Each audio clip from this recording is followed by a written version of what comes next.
gawin, bansang aawit, minsan muli at ang tuloy.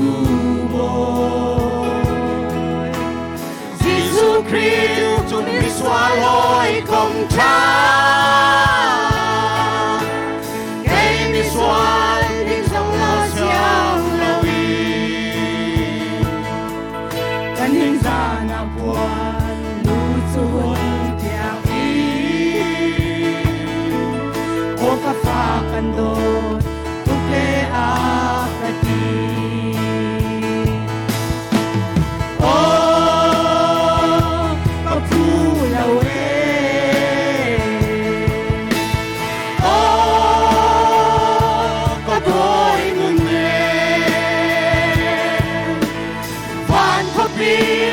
Chúa ta quang mang in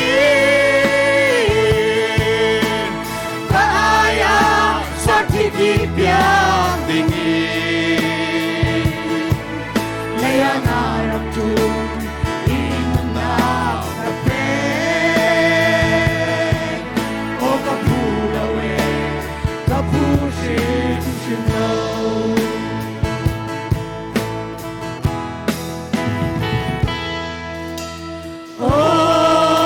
Chân hoa gawin, pasalta nani, long diryami anin tukha. O Giêsu, kay marwang asin, tuwalain na kasyang himlamu,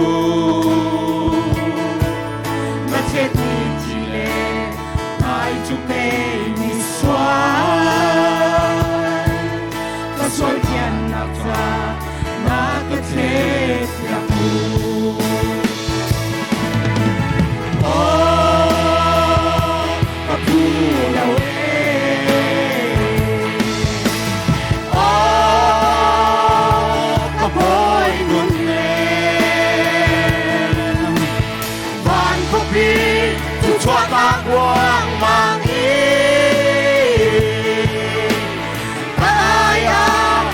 titipiyang tingin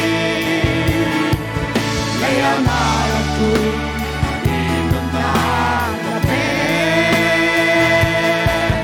o kapulawe kapusin sinaw.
Chúa ta quang mang in kaya sa titipiyang tingin layang harap tun inunaw na pek o kapulawe kapusin sinaw.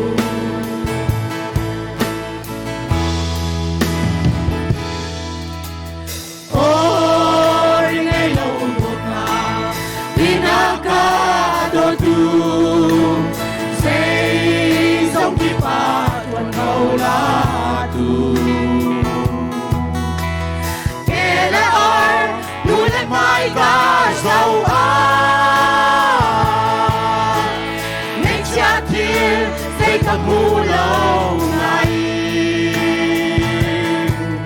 Jesu nangkan mo sa anang-anang, o nang tugasay song siyang pinasi. O kapulawin, o kaboy ngunit, van kopi tutua kakwang mangin, kaya sa kikipiyang dingin. Ngayon harap ko ingon na kape, o kapulawin, kapusin sinaw. O kapulawin, o kaboy ngunit, ang kupit tutua kakwang mangin, kaya sa kikipiyang